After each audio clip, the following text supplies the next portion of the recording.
how much taxes withhold, but what are ways that they can be exempt from it, okay? So who is considered as a foreign person? As a title company, I'm not going to be the one that be a judge and identify if your client is a foreign person or not, right? On the contract, there's on the contract, the check contract, there's a section in there that discloses is a foreign person or not, you have to disclose, okay? But here's the thing. Foreign person or anyone that is not a U.S. citizen or does not have a green card, okay? And there's other ways that they can also be exempt. But right now, let's just stick to those two things. U.S. citizen and green card. The rest are considered as foreign national, okay? So when you work with an investor that you think is a foreign national, talk with them first. Because if you disclose information once you got the contract to the title company that they are a foreign national, then we have to take the next step, right? But, and I'll show you in the next couple of slides, sometimes even if they're not U.S. citizen and they're not U.S. Resident, they can also be exempt and they are not foreign national. Okay, interesting, right? Okay, so again, non-resident aliens, foreign corporations, foreign partnership trusts or estates. And so some corporation, you know, can be exempt from being foreign national withholding too. Okay, so what are the withholding requirements? If the FIRPTA applies, 15% of the amount realized must be withheld. So when your seller is selling the property and the FIRPTA do apply, 15% of what? You would think from the net proceeds, right? But no, it's actually from the sales price. Sales price. So for 300,000 home, 45,000 will be withheld.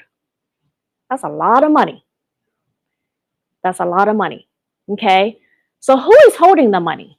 The buyer. The buyer is holding the money. And so before, title companies usually be the one that will withhold the money from the seller. And then we file, we file the paperwork and then we send it to the IRS. Well, that's way too much liabilities. So nowadays, not a lot of title companies will even handle if they find out the seller is a foreign national. Excuse me. But we do, because we work with a lot of them, and so we know how it works. And but we will not be the one that handle the transaction and the money. The buyer is. Okay. So what does that mean? So let's say the contract, you put it in, the seller is a foreign national, right?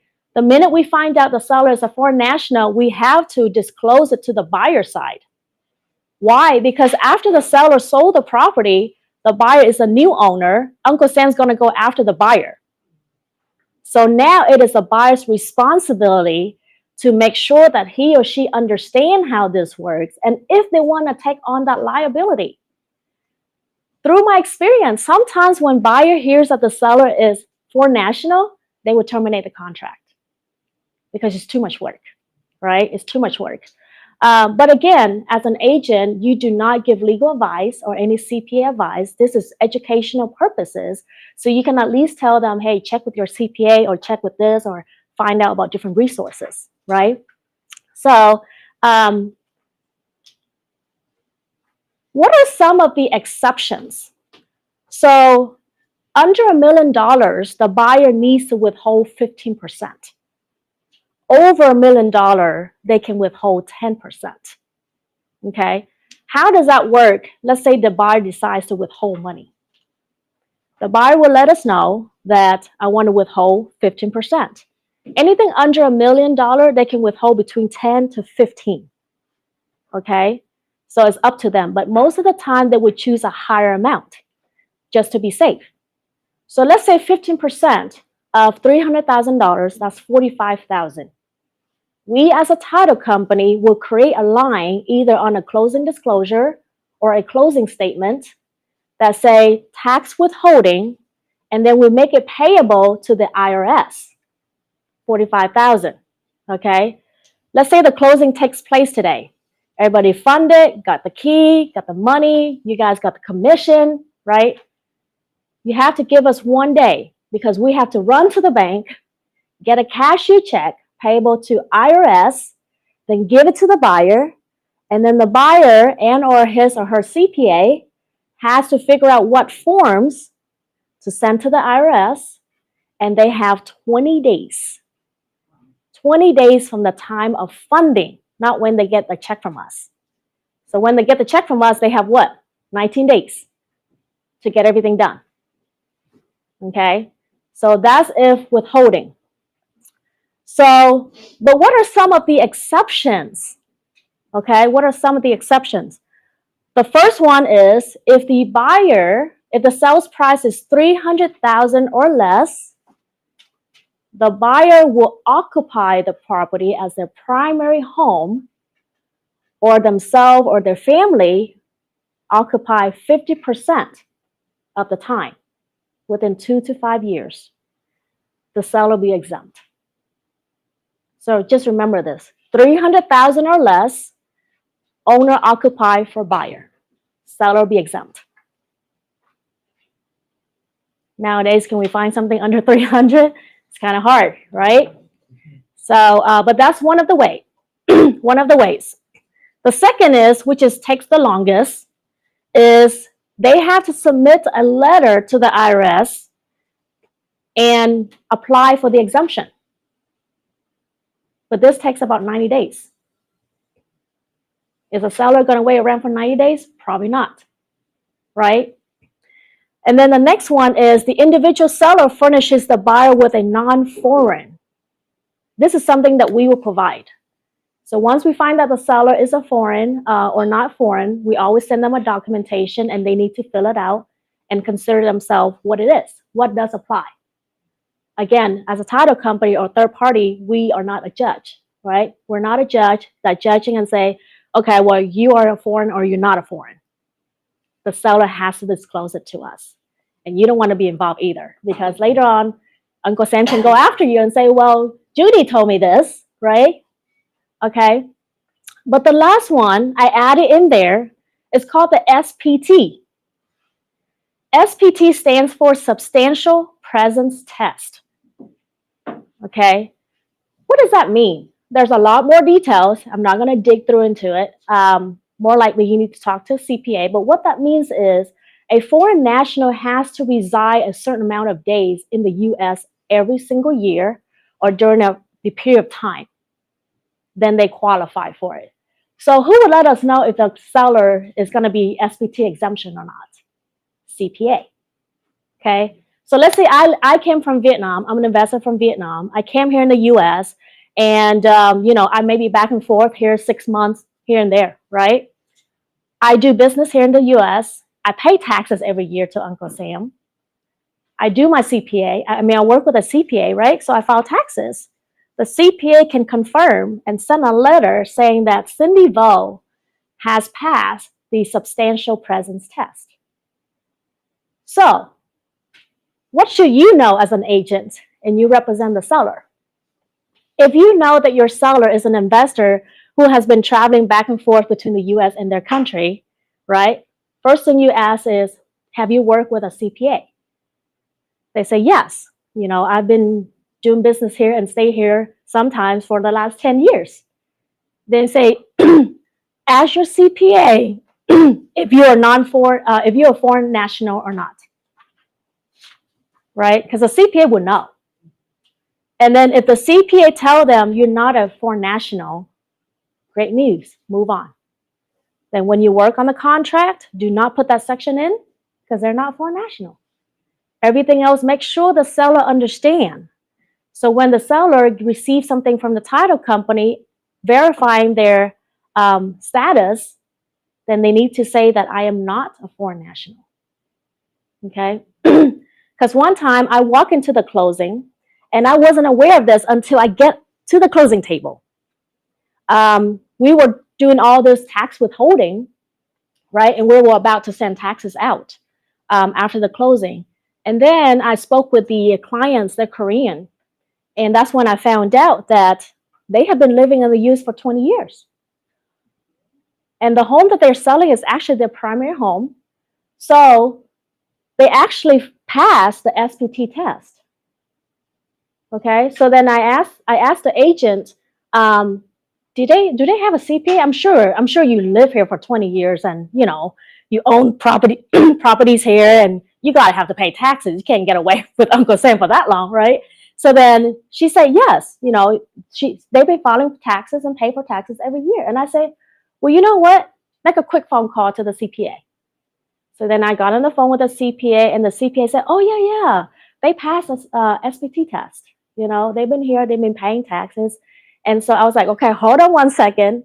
Now I have to go back and I have to change my documents. Okay.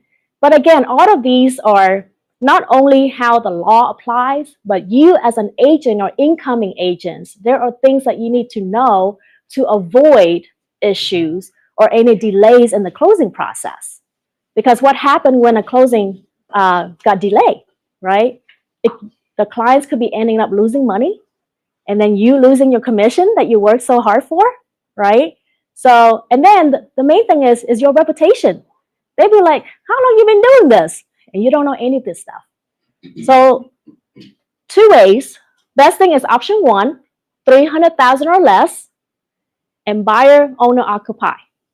Okay. And if you know your seller is a foreign national and you got an offer in, maybe talk to the buyer's agent and say, hey, is your buyer intend to live in this property as a primary? And if they say, oh, yeah. So then you know that, okay, well, my seller can be exempt, right? Then you can avoid all the other issues coming after because they're not foreign national anymore. They can be exempt from that, right? Any questions so far? Yes. Oh, good. Hold on. Johnny? Okay. In the morning, I talked with a friend who sold his house yesterday, and the buyer asked for the to withhold the amount of 50%, but he didn't make the document, the SPT document. That could be a problem in the future for him or for the buyer, just to know. Okay. So what happened after the buyer do the withholding and then send the proper documents to the IRS, right? Basically, there's nothing to worry on the seller side because here's what happened. When the IRS received the check and also the proper documentation, right, the IRS will go back and look at the seller status and if he has been paying taxes or whatever. And let's say right now we're in March, right? Usually, let's say towards the end of the year or something, whenever tax time, if the seller paid taxes for that year, whatever left, the IRS will reimburse it back to the seller. But that will protect your buyer, right? Let's say the buyer did not know about it, did not withhold the money, and the seller decided go back to his country or something for this year and not paying any taxes to Uncle Sam. Now the property is now through the foreign national status. So Uncle Sam's going to go after who? The buyer. Now the buyer have to put out what? How much? $45,000 to pay Uncle Sam. Right? So yes, as long as the seller is paying taxes for that year, then they can get reimbursement back. If they don't, then those goes to the IRS. But let's just say that is after the fact, now that you just closed. And then the buyer just find out that the seller is foreign national. You can go back to the title company that handled the transaction and then say, hey, did you guys not do your due diligence and find out about all this stuff? Like that's part of the policy insurance, the owner's title policy insurance that's protecting your buyer. Every time you close out a title company, that's part of it. Okay. So again, if it's over $1 million, the withholding rate is 15%, or 10%. Again, we don't tell the client how much to withhold. They have to tell us how much to withhold. And then as a title company, we always have them sign the form that will hold us harmless and basically give us instructions. Now, sometimes I've done in the past where the situation is the buyer and the seller, they're Hispanics and they know each other, right? They know each other, they're friends. And so I was, all I can tell them is, the seller's a foreign national, or you're going to withhold taxes. And he said, no, I know them. And I said, okay, I can't give you any legal advice, but please double check with your CPA. So whatever he does, and then he's like, no, I know them. Whatever taxes, we'll handle it after the fact. And I said, okay, I need you to sign here. So you didn't come back and sue Cindy for it. So there's instructions of how they want things to be handled. And then, that's just a choice, right? All we do is just disclose information. Yes. What about the seller? One of them is a U.S. resident. The other one is not. So that depends if they're married or not. Okay. Family, like brother, sister. I would suggest to go to the CPA, but based on my experience, if let's say the brother and the sister are the owners of the property, each have 50%, right? The one that says U.S. citizen is not going to be liable for taxes. And then the one that's not a U.S. citizen is going to have to pay 10, 15% taxes on their 50% interest. Okay. If it's a married couple, then it depends. I don't think you can marry someone that is non-foreign national anyways, because even if you marry someone from overseas, you are sponsoring them, and I believe their status is going to be non-foreign national. But double check with the CPA. Based on what I understand is, if it's non-married couple, then whoever is not a U.S. citizen or a U.S. resident will have to pay the tax, and the others don't. Yes. If I want to sell my house to my friend, I'm not a resident or citizen. I have my employment appreciation. I-10? Yeah. Mm-hmm. No. Employment. Yes. Employment Yes. appreciation document. So, do I have to get the SPT to sell the house? You should. So what I would do if I were you is need to talk to a CPA. In fact, she's going to come up and later on today, I'll introduce you to one of them. That she's specialized in foreign nationals and also business corporation and all that too.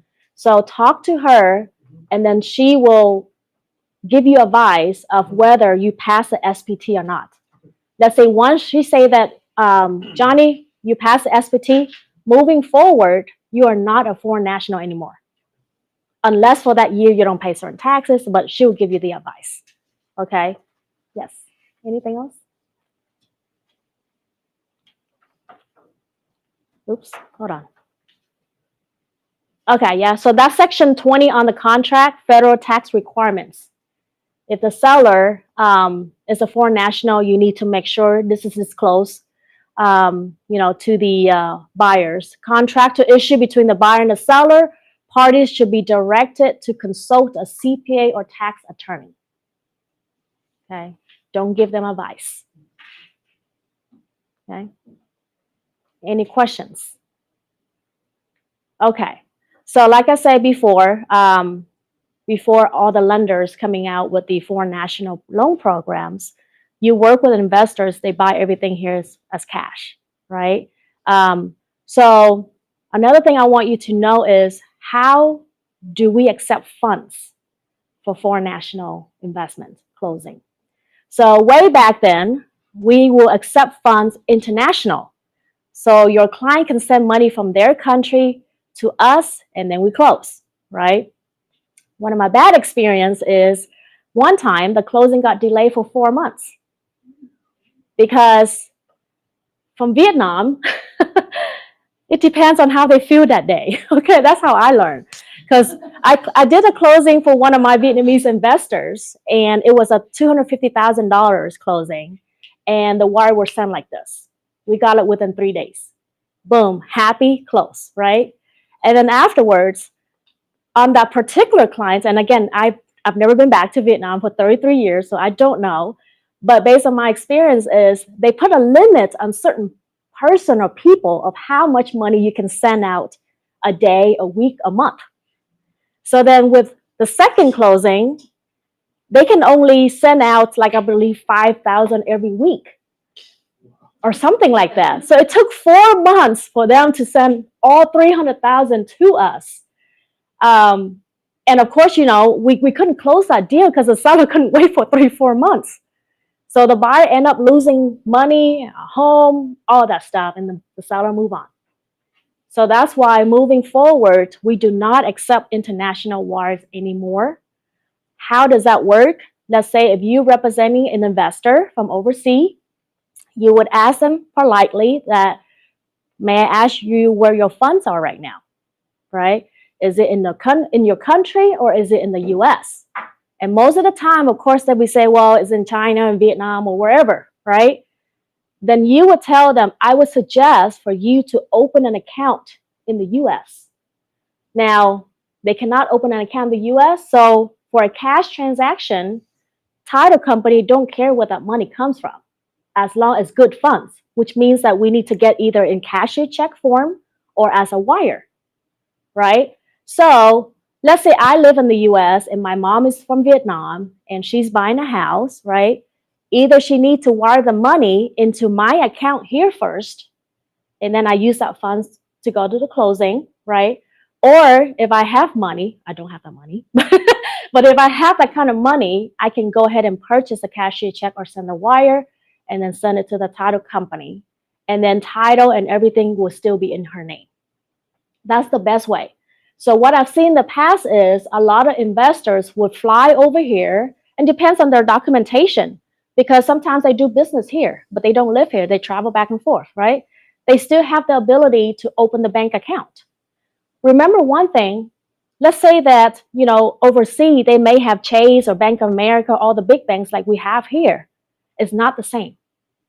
Okay, it's not the same. What that means is, let's say if I have $1 million in, the bank in Vietnam for Bank of America, and I cannot expect to tell Bank of America to just wire the funds to the title company here, because they're a separate entity. So keep that in mind. Even if it's the same bank, the one overseas is not the same one over here. So they still have to transfer the funds from there over here, and it takes time.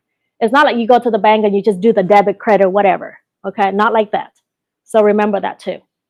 But so yeah, the funds need to be here and then go to closing. So if you work with someone overseas, I would expect to have things prepared ahead of time.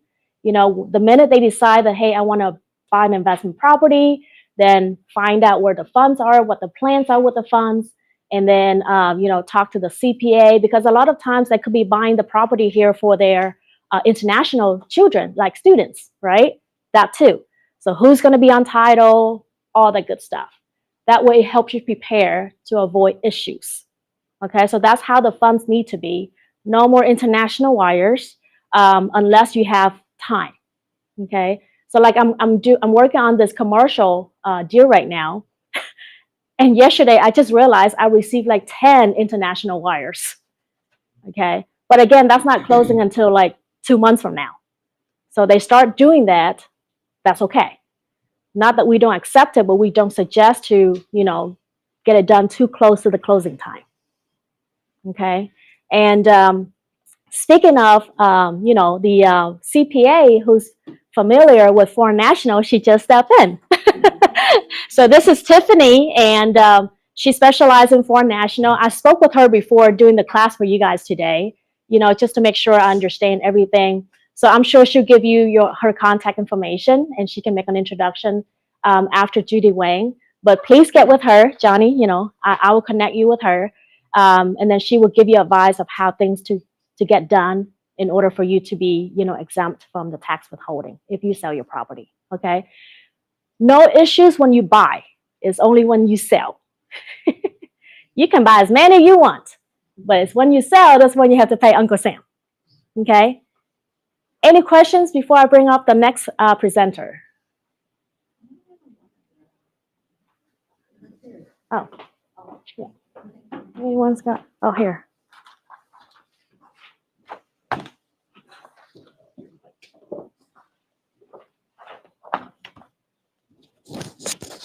So this is Judy Wang. She has been a lender for how long now? 3 years. 3 years. And they do have the loan program for foreign nationals. Okay.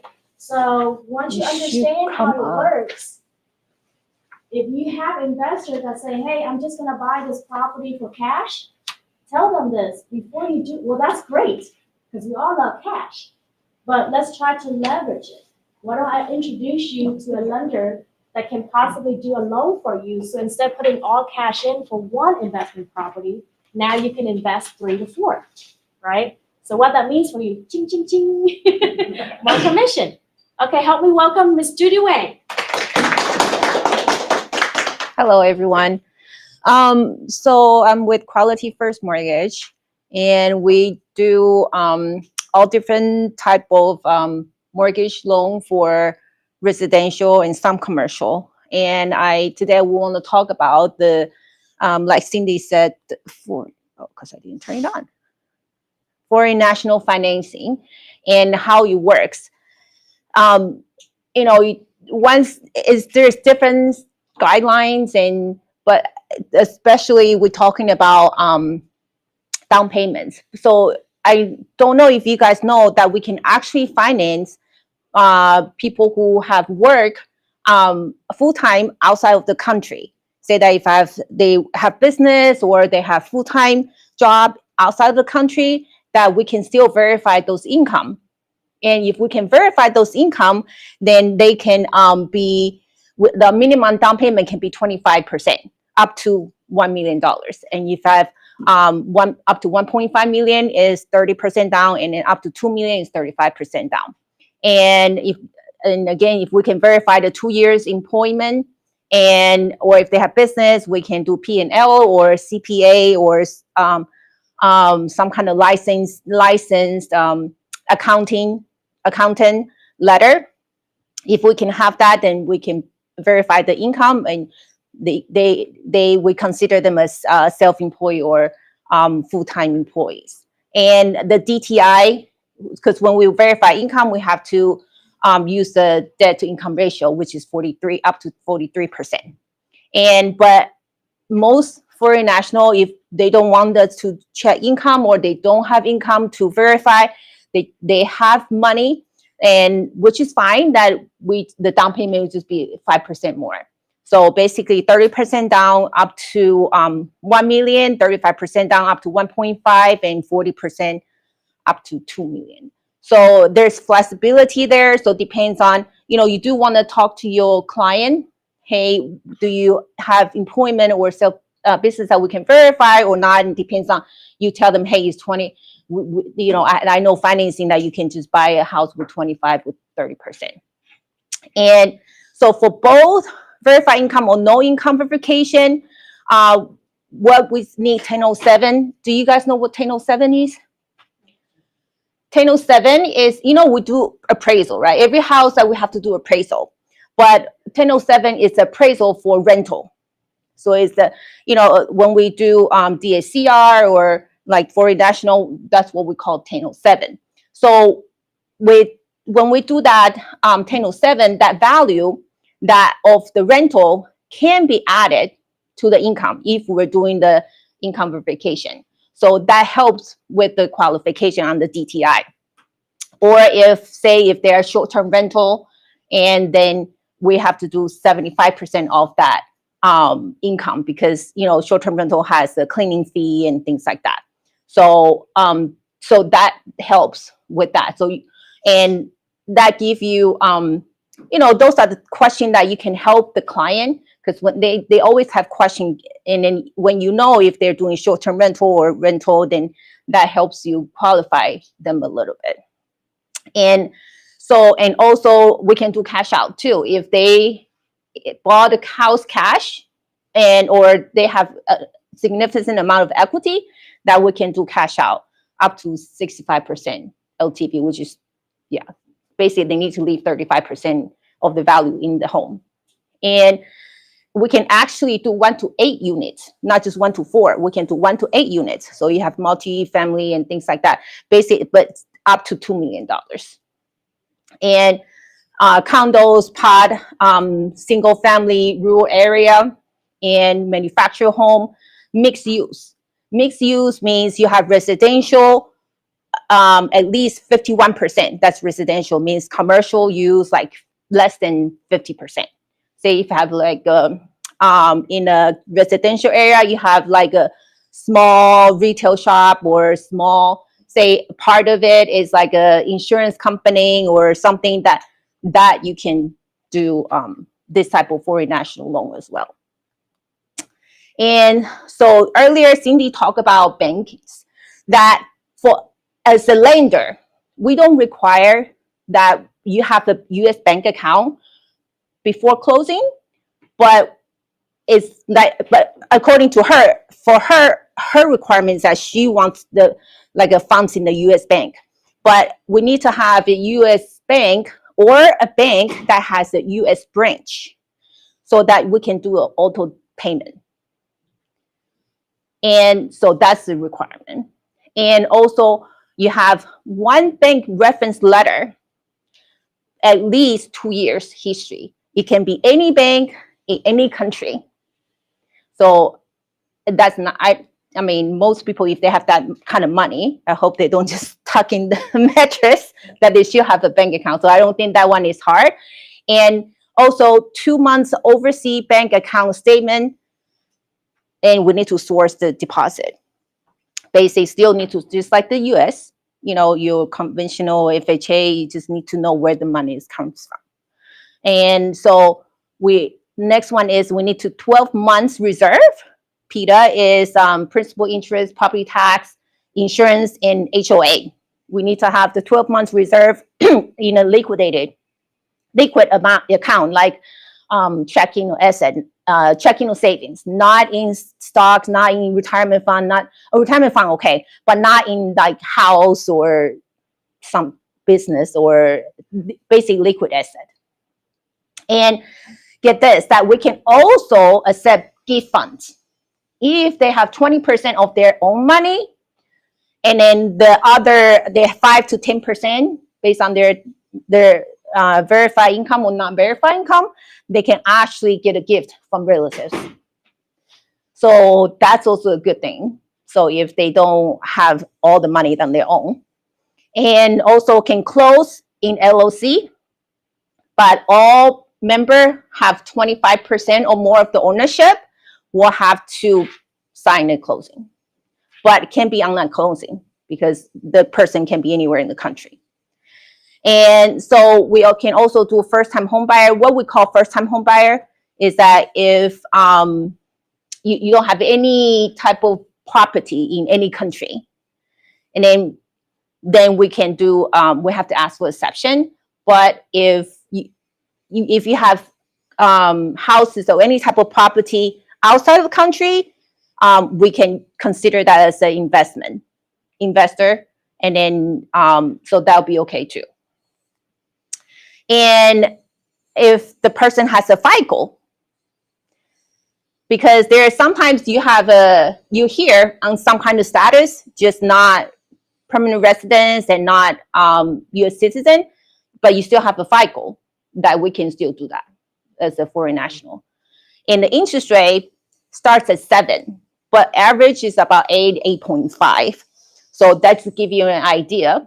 So if you get to 7, it's like, you know, everything got to line up. But if you have like no income or no income verification or condo or some other things that you add up to the interest rate. So, but just give an average 8.5%. So this is just a overview of the guideline. And there's this, I know there's so many different situations with your buyers that you can always, you know, give me a call and let me know, and then I can, you know, and then this is just with one lender. We have many lenders that will do foreign nationals, and all their guidelines is a little different, but this is the more linear guidelines from what I know. So like I said, if you have any situation, any different scenario, and I can help you find a lender if I can. So next I want to talk about why, like Cindy said, if your client has cash, $300,000 cash, Why do they just buy one? If we can utilize the foreign national financing, they can actually buy 3. And here's the number. If 300,000 cash, if you purchase one property, and say that we, earlier, when I talk about, say, let's use 30% down payment, right? If with 30% down payment, 90,000, and that's one property. And say because buying house, all we want is, why do we buy investment properties? Because we want that appreciation.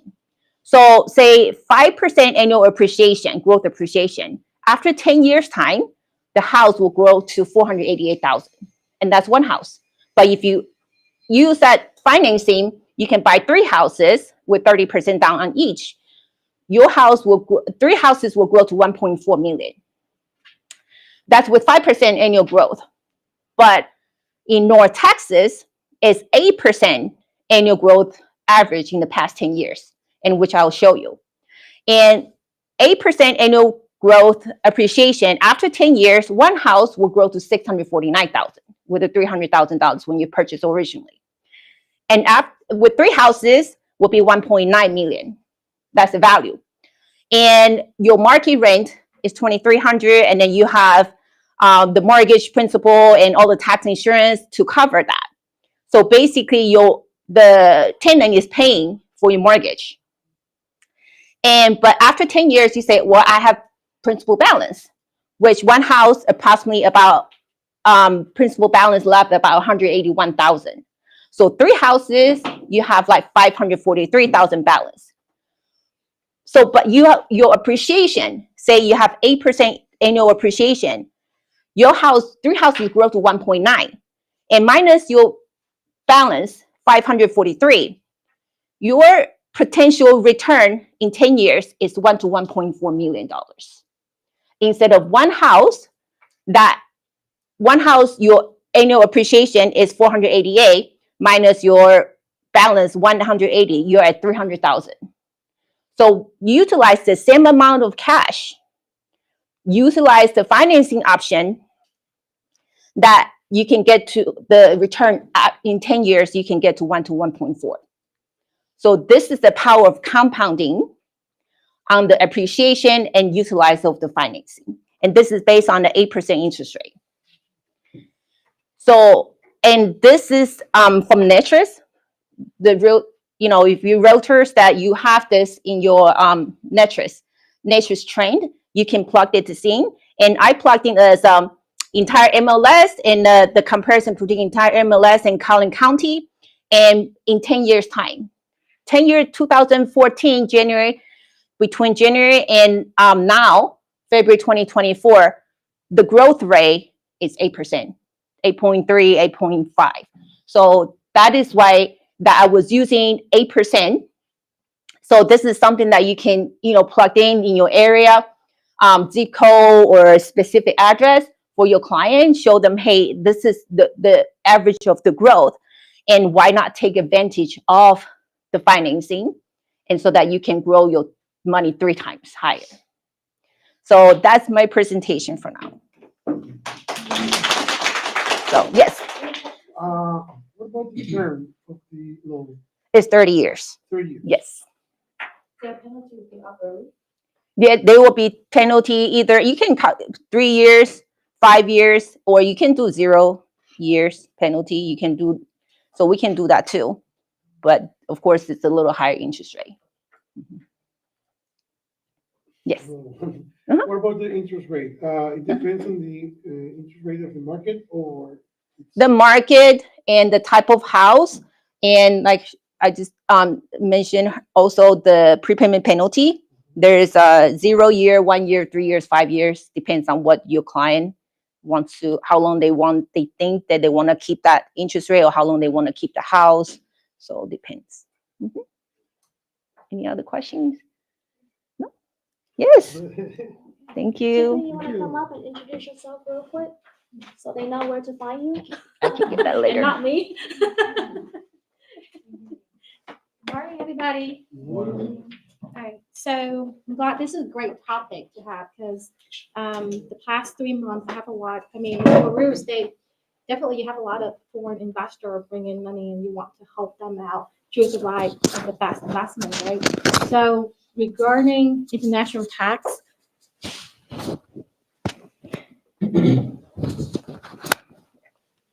Okay. Better? Yeah, it's on board. okay, so regarding international tax in the US, it is a separate section of the tax law. And I would say any preparer can help you file the reports.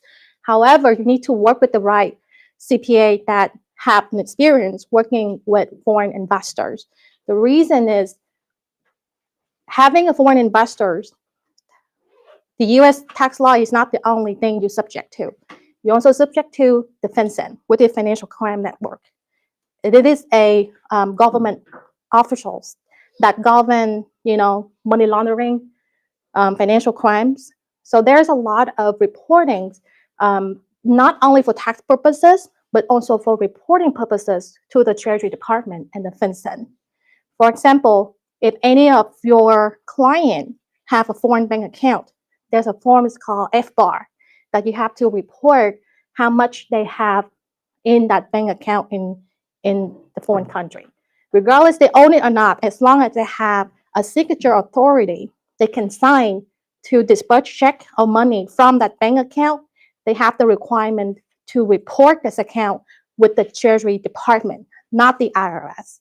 And the penalty for not filing with the FinCEN or the Treasury Department is pretty big. You're looking at $10,000 per form per year. And they don't have a good track record to waive those penalties for you. They don't. So that's why working with the right financial, a CPA that have experience and working with, foreign investors or foreign law is really important. Again, you don't have to pay taxes until you sell the property, but the other aspect of foreign tax law is reporting.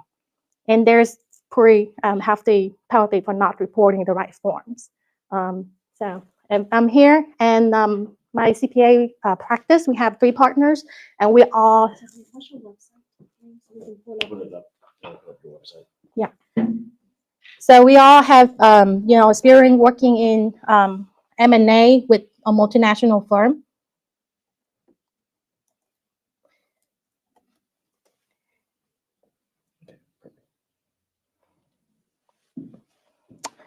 So we all come from large national public accounting firm. So my partners, this is me, and I have extensive experience working with individuals who are, on the visa in the U.S. And have asset over foreign. And I have another partner. His name is Anthony Harmon. He's a CPA and also an attorney. He worked a lot with multinational merger and acquisition, not only with real estate, but also for businesses. As you know, when you purchase commercial real estate, it's not just the property, the land, but also maybe the business on top of the land as well. And there are a lot of different ways you can structure the deal, not only through financing, but also you can structure the type of entity you want to hold the property or you want to hold the business, so that you have that blocker with the foreign country. So you don't have to, report everything in the personal, in that investor personal tax return. So, I just give you like a 10,000 foot highlight of the international tax law, but it will be years to talk about. So here's our website and my information on it as well. So feel free to, give me a call or email me if you have questions. Any questions before she leaves? So unfortunately, I'm not the millennial TikTokers or CPA. So I'm on Facebook. It's mostly just to stalk the investor. No, just join the mommy's groups and kind of foodie group. That's mainly my Facebook presence. I do have LinkedIn. Yes, LinkedIn is our Facebook actually. That we don't use. Well, I don't use. Gotta use it. Yeah. Okay, so yeah, mainly working by emails. I respond to email very often. So yeah, my email will be tiffany@hnkcpa.com. Just my name, Tiffany, Tiffany hdaniel@hnkcpa.com.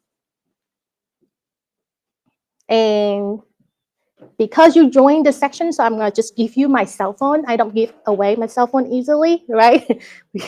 So my cell phone is 972-632-0450. So you can text me.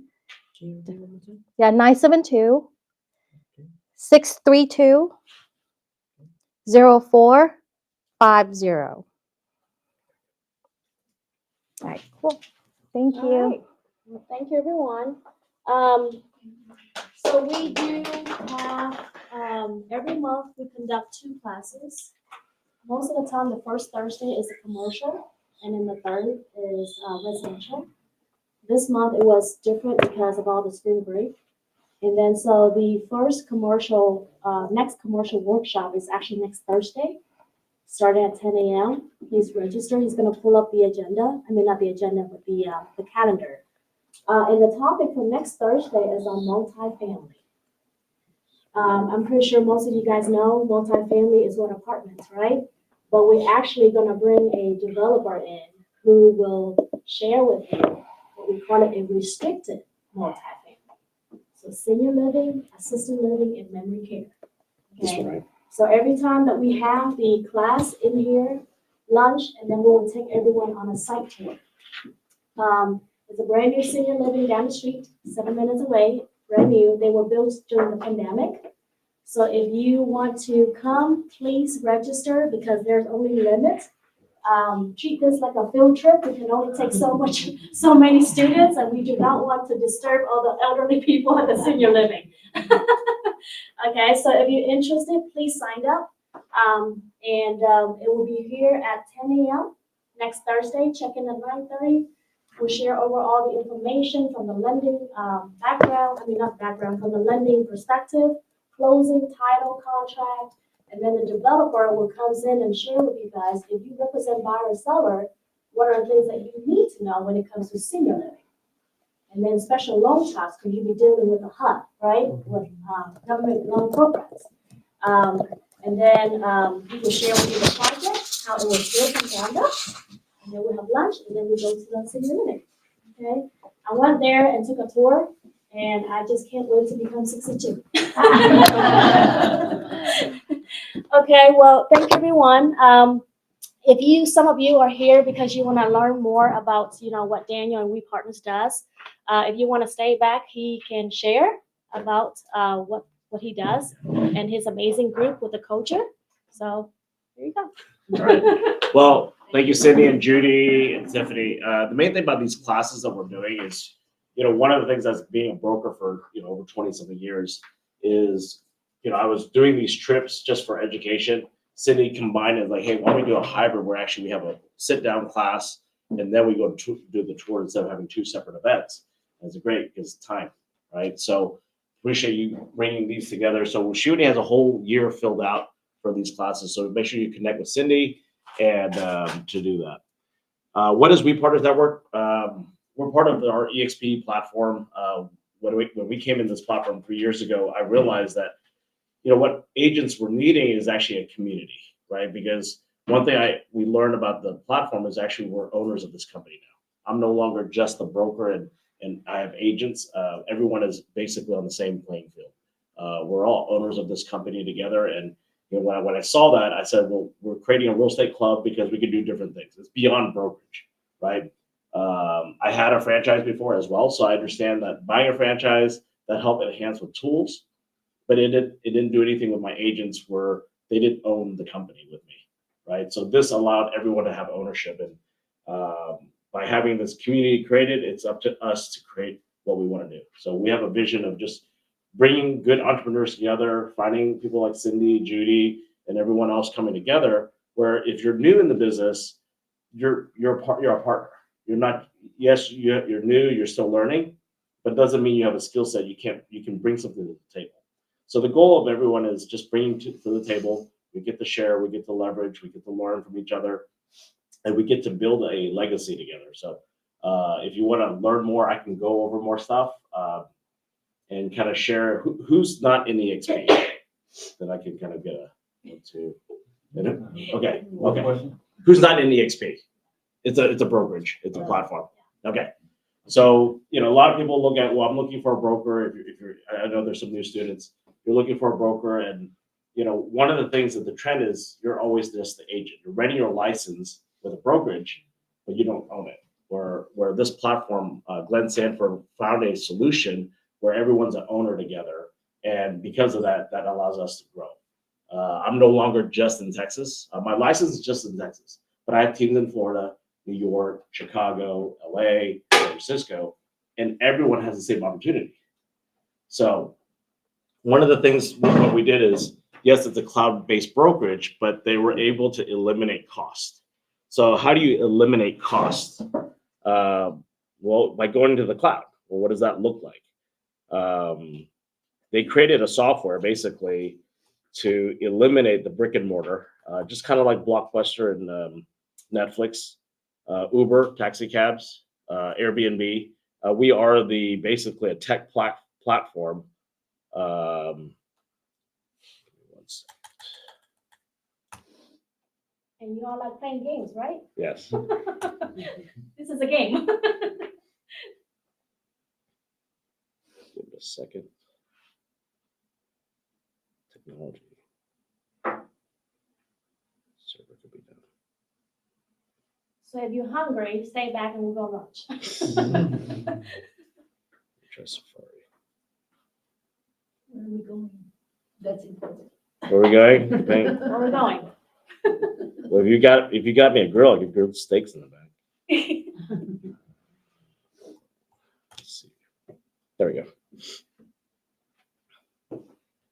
So basically, they eliminate brick and mortar by going into the virtual world, the metaverse. Doesn't mean that we just operate here. We have a physical office ourselves in our team. But you as an agent or your team in the future, we're licensed in all 50 states. We're global in 24 countries. That means you can grow a team in Dubai. You can grow a team in Mexico without being licensed there because the company itself is licensed. So when I looked at this platform, I realized this took away a lot of barriers for me as an owner, as a broker, and entrepreneur. So Who doesn't like Dubai? And you don't have to be a broker to have a team. yep. Hi, Holly. How are you today? I am doing wonderful, and you, Daniel? Good. I have a full classroom here at the office, and they just got training on Foreign National Real Estate Act, and they're just looking at the world on the screen, so they see you.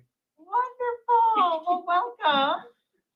So what help can agents or their future team get in the Texas broker room? So they can pop into the Texas broker room, and we do have brokers available and our transactions. So for a broker, if they want to come in here, they can talk to a broker about their contracts, compliance, what to do, any advice, MLS, any legal issues or check-related forms. And then if they want to speak to transactions, they can help with any like CDAs, settlements, helping put into SkySlope, commissions. So pretty much anything to do with that transaction part of it. We also have our state meetings in this room as well. That's located in the Texas Auditorium. And then expert care is also up here to help assist. All right. Thank you, Holly. Yes, you're so welcome. You guys have a wonderful holiday weekend. All right. Thank you. You too. You're a live person. You're not AI, right? I am a live person, correct. All right. Thank you. So Holly is one admin, reception, whatever you want to call her, for that state of Texas. How many real estate offices are in Texas? Not just HB. There's thousands. Every office has to hire an admin, receptionist. We just eliminated the workforce of 900 something people to one person. So it cost savings. So you have to understand how a company is able to disrupt and do cost savings. Okay. It's kind of weird because it's like a video game, but you're not paying for brick and mortar, right? So the company can offer certain things. So who are our brokers? Who do I talk to when I come in? So Michael Hughes is talking to Jesse. So the brokers are here. They're employees of EXP. They work for you. Their job is to service the agents. You don't work for them. this model is flipped, right? So as I'm growing a team, I have a whole, I think there's 14 or 15 managing brokers just for Texas that service my team in all markets, Houston, Austin, and that's the same thing for you guys. So you have to understand this is that opportunity. This is a platform and how you want to leverage it. If you just want to just sell homes and not worry about all the stuff, that's fine too. But you're in a platform. There is a platform now that allows growth. So you come in. Whoops, okay, we're talking. I won't bother them. But yeah, so the brokers are here, and say Michael Hughes is only focused on land, and he's not a big residential guy. He's a land guy. Well, if he doesn't know the answer, guess what? He can go to his colleague. Hey, can you come in this room real quick? I have a hard question. I just want to confirm. They can. It's not just one person you're talking to. You can talk to multiple people together. Okay. Oops. So another thing is classes, right? So say there is a live class going on, and we have multiple auditoriums, not just one, probably over 100 auditoriums. And if there was a live class going on right now, you would hop in, you'll have the speaker, you'll have slides, just like you had here today. No difference. This technology is since 2009, before Zoom, right? So we've been a disruptor since 2009. I bet the technology was not all there yet. Today, it's very different animal that it is. So we have 90,000 agents in this company, or I call them shareholders, because we all own the company together. We're the largest independent brokerage in the world, right? Yes, KW has, I think, 150,000, but they're all individual, independently owned and operated franchises. We're one company, okay? So if you want to get into details, I can. But the main thing, I just want you guys to know that we are a community, not just a brokerage. If you want to go, join a brokerage, that's fine. But we're a real estate community that we're wanting to grow. My focus is in investments, so I own shopping centers. Well, guess what? I have 200 something people. Later on, when we have 1,000, we got a project.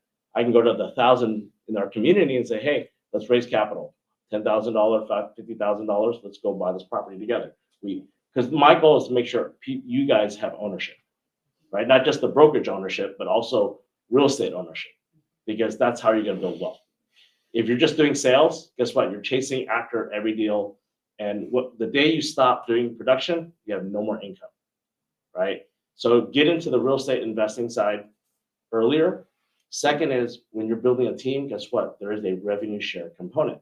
Because of the cost savings, the company shares their revenue back to agents. So there is a revenue share component for top producers. A lot of companies, they give their nice trophy to their top producers.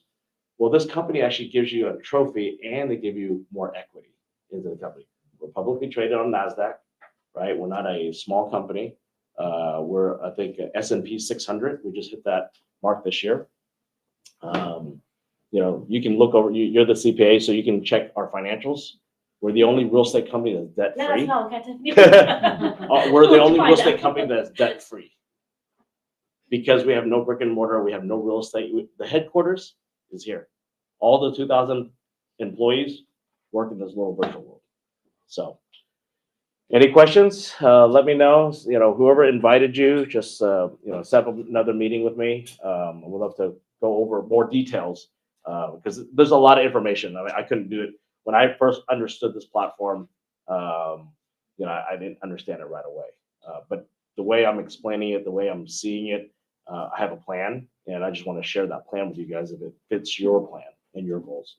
Because for me as a leader, I just want to make sure that you come into a platform that you can learn and you can connect with more other partners, not just with me.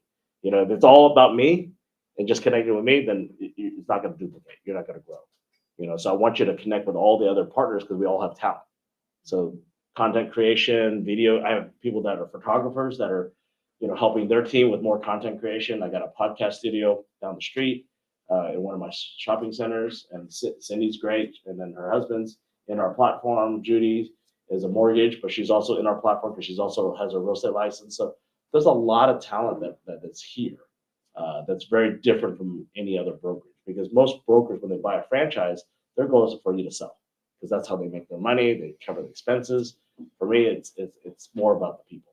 So All right? What do you guys have for commission, like, since, Yeah. you know, everybody has like 50/50 or? Yeah, so EXP is on an 80-20 split, capped at 16,000, so it's kind of average.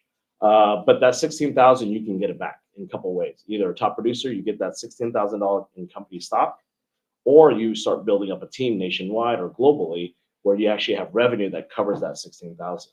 So actually, you have an opportunity to actually cover your costs and actually have a profit. And if you want me to go over numbers, I can. I mean, just I mean, it's up to them if they yeah. wanna So know. if you want me to go over more numbers and just kind of show you that, I can.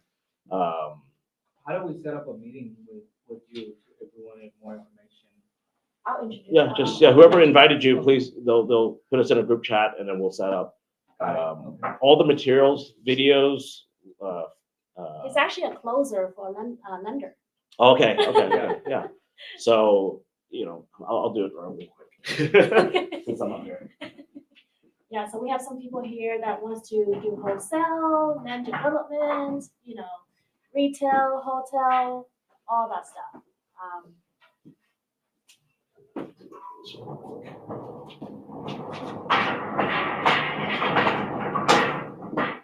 So let me put the number slide up there real quick so you guys can understand.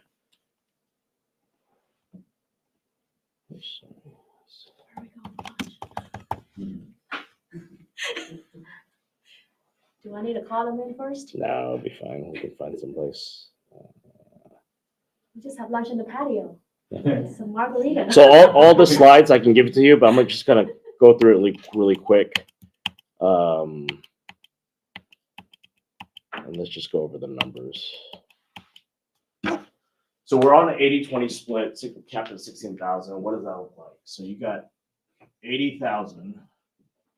This is gross commission income for the new agents. 20,000 goes to EXP. This equals to $16,000. This is what we call the cap. This is what EXP would get. But a lot of people don't understand where this money goes, right? It goes to EXP. Well, EXP's 20% actually goes, 50% goes to what we call rev share. Rev share. They share 50% of their revenue back to agents. Remember those stocks I mentioned, the icon agents, the top producers? They still have to use this money to buy roughly around 20 to 25%, depending how many icon agents are produced. So they still have to buy stocks for those top producers. And if you're producing, you cap, you also get some shares as well. Those brokers, the operations, roughly 20 to 25% equals is for operations. So all those brokers that are employees, the accounting, tech support, all those people, the company operates very lean, 20, 25%. The rest actually goes to agents. So if a company is able to operate that way and have a profit, you know, they're disrupting the market. So we go to rev share. How do I build a team? What does that look like? Is there a napkin? There it is.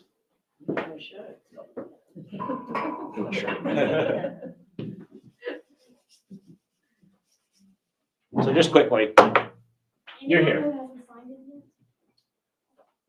You're doing production. You either are doing production or don't have to do production.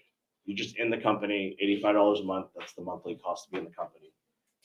But if you say, hey, I do want to build a team, or I know people that are in real estate in different markets and I want to make those connections. Well, tier one, we're not a multi-level marketing company because we're not selling a product. We have a growth model like a multi-level. We copied KW's model because they have profit sharing. They're the ones that pioneered that level system for real estate. But for EXP, we can share the revenue. So say Sally comes in. Sally can be in Atlanta, in New York, Puerto Rico, Dubai, Israel, wherever EXP's at. She joins because of your influence. You make 3.5% of her gross commission income. So if she did a $10,000 deal, the following month you got $350. If she caps that year, she hit that mark, this is equal to $2,800. Okay, not a whole lot, but you got some revenue. What if you found 10 people like Sally? Sally can be in different markets, or the 10 people can be in different markets. And they're all producing 80,000 in gross commission income. In our market in Dallas, that's selling 6 to 4 homes. That's $28,000. What's your cost? 16. I just covered your costs and you just made a small profit. Now we go down to tier 2. Sally brings on John. John can be in whatever market EXP is at. Now, because you have 5 or more tier 1, everyone in your tier 2 equals to 4%. That's what that exponential share. That's so 0.2%, 3.8, that's equal to 4. Now, everyone in your tier 2, anyone that your tier 1 brought in, they're equal to 4%. That's equal to $3,200. Okay? I always stress these 10 people. Are these 10 people really serious in real estate? Are these people team leaders? Are these people who want to grow and they want to run with you? Right? You got to find your partners, right? Well, guess what? If they're running with you, they understand the platform, they're running with me, they're plugging in, they're serious in the business. All I share is 10 get 10 people each. Okay? Your 10 partners get 10 people each. Now you have 100 people potentially in your tier 2. And if they're all plugging in, learning classes, plugging with Cindy and Judy and doing stuff, and they're selling 4 to 6 homes, this is $320,000 plus the 28,000. This is 348K cash potential revenue annually. Okay.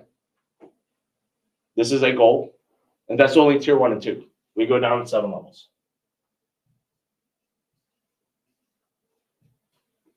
So for me as an investor, when I looked at it, like, well, the model works because I know I can build. I know I can connect with people. But then I was like, well, I'm also an investor. If I wanted a net $348,000, our market is around 6% return on an investment. That's equal to $5.8 million. I would have to buy a shopping center cash, $5.8 million, get a 6% return to net me 348. For any agent, which one's harder? Is it harder to save $5.8 million? Or is it easier to build up a organization and learn what our leaders are doing and just duplicating? They're both hard, but which one's harder? And that's what I share. And when I saw that, I'm like, I realized EXP has a platform for people who want to be, who are serious in the business, right? Because as an agent, guess what the cycle is? You become a top producer. Guess what? You probably become a broker, and then also build up your team in the future. You could do that day 1. You don't have to wait 4 years to become a broker or to be a top producer. You don't have to do a deal if you want to, if that's your choice. So it's just depending on what you want to do. Some people are like, well, I'm just making money off of agents. Well, no one's going to join you. There's no value. So that's why we're creating this community together, because that's the value. You're bringing on somebody not just because of you, because of what we're doing. And that's going to help you grow. And that's why we've been growing from 3 years ago, we were 3 people. Today, we're over 200, right? 200 gets 1, that's 400 people. When I'm at 400, 400 gets 1, that's 800. Duplication gets faster and faster, compounding, right? So that's what I want to kind of share what we're doing. I think we're unique compared to a lot of other EXP groups because most of them are residential. We are more on the commercial side, resi-mercial, a lot of residential leaders, resi-mercial agents. I do have the brick and mortar, so we do have our classes. And we can do it hybrid, right? Where we can have EXP classes here and watch it and mastermind afterwards. Up to us, right? I don't have to do it. We don't have to do it, but those are options. So the main thing about this, what I like, is I've been able to be more creative.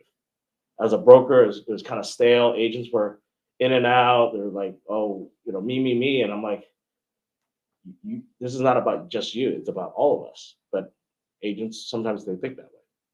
And that means they're not a partner.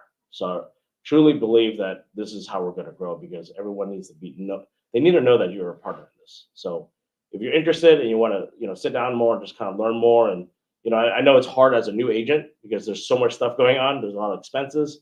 They just have to have a plan. Got to find a goal and set the plan, and, surround yourself with the right people, So, because there's a lot of great brokerages out there, and there are a lot of great brokers that are leading, and I respect them highly.